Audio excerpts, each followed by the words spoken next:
أعوذ بالله من الشيطان الرجيم بسم الله الرحمن الرحيم اللهم صل على رسولك سيدنا ونبينا مولانا محمد وعلى آل سيدنا ونبينا مولانا محمد عدد ما في علم الله صلاة دائمة بدائم ملك الله. கண்ணியத்திற்குரிய அல்லாஹ் தஆலாவின் நல்லடியார்களே, நாம் ஒரு நாளைக்கு 5 நேரம் தொழுகின்றோம்.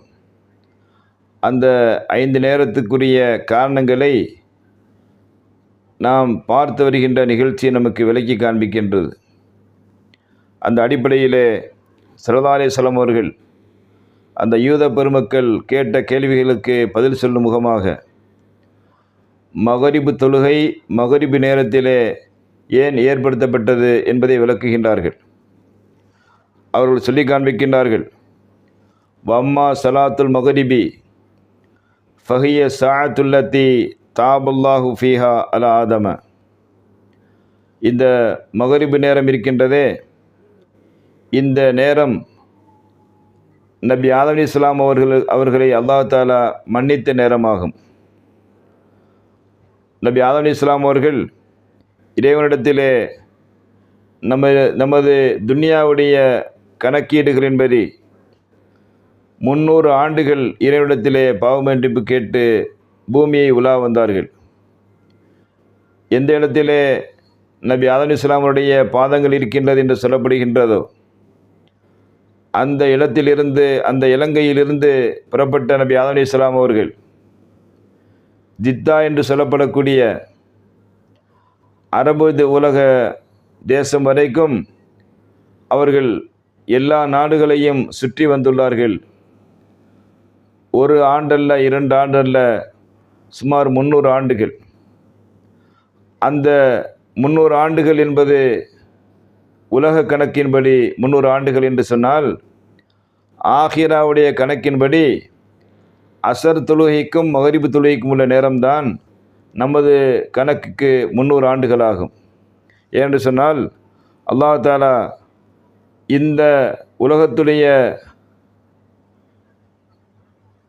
நாட்களை பற்றியும் மறு உலக நாட்களை பற்றியும் அல்லாஹ் தஆலா சொல்லி காட்டும் பொழுது,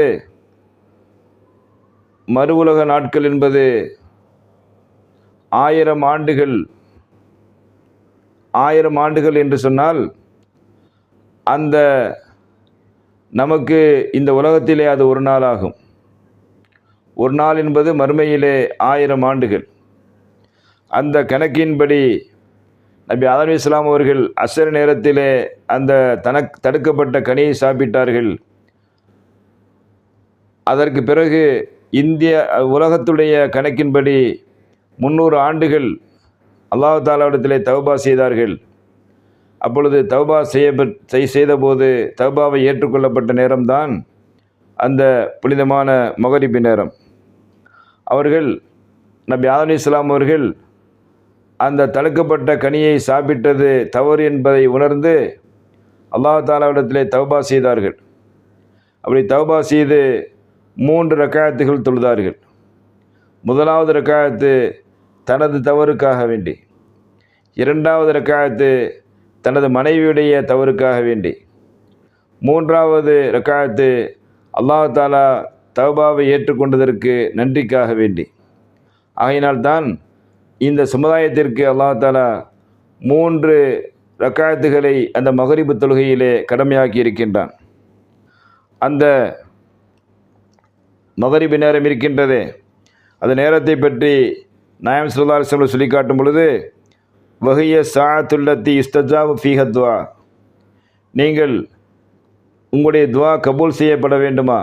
அப்படி என்றால் மகரிபு நேரத்திலே நீங்கள் அந்த பாங்கு சொல்வதற்கு முன்பு சூரியன் மறைந்ததற்கு பின்பு உள்ள இடைவெளி இருக்கின்றதே, அந்த நேரத்திலே நீங்கள் எந்த துஆ கேட்டாலும் அது கபூலாகின்ற நேரம் என்பதாக ஸல்லல்லாஹு அலைஹி வஸல்லம் சொல்லி காண்பிக்கின்றார்கள். அந்த நேரத்தை குறிக்கும் முகமாகத்தான் அல்லாஹ் தஆலா ஒரு திருமறை வசனத்தை இறக்கியிருக்கின்றான். சுப்ஹானல்லாஹி ஹீன தம்சூன வ ஹீன துஸ்பிஹூன். நீங்கள் அதிகாலை நேரத்தில் இருக்கும் பொழுதும் மாலை நேரத்தில் இருக்கும் பொழுதும் அல்லாஹ் தஆலாவை தஸ்பீஹ் செய்யுங்கள் என்று அல்லாஹ் தஆலா சொல்லி காண்பிக்கின்றானே, அந்த நேரம்தான் மகரிப் தொழுகை என்று ஸல்லல்லாஹு அலைஹி வஸல்லம் அவர்கள் மக்ரிப் தொழுகையுடைய அந்த நேரத்துடைய காரணத்தையும் அதே போல் அதில் ஏற்படுத்தப்பட்ட 3 ரக்காத்துகளுடைய சிறப்புகளையும் நமக்கு சொல்லி காண்பிக்கின்றார்கள். அடுத்தபடியாக லுஹர் முடிந்து விட்டது, அசர் முடிந்து விட்டது, மக்ரிப் முடிந்து விட்டது. அடுத்தபடியாக இஷா தொழுகை. இஷா தொழுகையை பற்றி சொல்லி காட்டும் பொழுது ஸல்லல்லாஹு அலைஹி வஸல்லம் சொல்லி தருகின்றார்கள், ஃபைன்னரில் கபரி லுல்மத்துன், நாம் அடக்கம் செய்யப்பட இருக்கின்றோமே அந்த கபர் என்பது மிகவும் இருண்ட அறை. யௌமில் கியாமத்தி லுல்மத்துன், கபர் அறை என்பது ஒரு இருள் என்று சொன்னால் மறுமை நாள் என்பது அதைவிட பேருருளாகும். ஆகையினால்தான் அமரணி அல்லாஹு தஆலா உம்மத்தி பிஹாதிஹி ஸலாத்தி ஃபி தாலிகல் வக்தி, இந்த பூமியிலே நீங்கள் வாழும் பொழுது கடுமையான இருட்டுள்ள நேரம், சூரியன் மறைந்ததற்கு பிறகு வரக்கூடிய இஷாவுடைய நேரம், அந்த நேரத்திலே நீங்கள் அந்த 2 இருளிலிருந்து பாதுகாப்பு பெற வேண்டும் என்பதற்காக வேண்டி நீங்கள் இஷா தொழுகையை தொழுது கொள்ளுங்கள் என்று அல்லாஹ் தஆலா இஷா தொழுகையை நமக்கு கடமையாக்கி இருக்கின்றான்.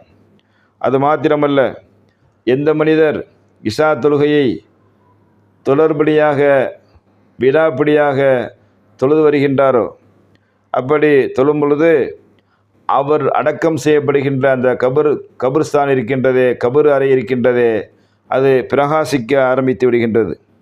அதே போல் அவர் சிராத்துல் முஸ்தகீம் பாலத்தில் நடக்கும் பொழுது அது பிரகாசமான பாதையாக மாறிவிடுகின்றது. அதே போல் எந்த மனிதர் இந்த இஷா தொழுகையை நிறைவேற்றுகின்றாரோ அவருக்குள்ள சிறப்பை ஸல்லல்லாஹு அலைஹி வஸல்லம் சொல்லி காண்பிக்கும் பொழுது அவருடைய உடலை மண் தின்பதை விட்டும் அல்லாஹ் தஆலா பாதுகாப்பு செய்து விடுகின்றான். அதே போல் அந்த இஷா தொழுகை நேரம் இருக்கின்றதே, எனக்கு முன்பு வாழ்ந்த எல்லா ரசூல்மார்களும் தொழுத நேரம் என்பதாக ஸல்லல்லாஹு அலைஹி வஸல்லம் அவர்கள் இந்த இஷா தொழுகையுடைய சிறப்பை சொல்லி காண்பிக்கின்றார்கள். தொடர்ந்து பார்ப்போம். வாஹிதாம் ரப்பில் ஆலமீன். அஸ்ஸலாமு அலைக்கும் வரஹ்மத்துல்லாஹி தஆலா வபரகாத்துஹு.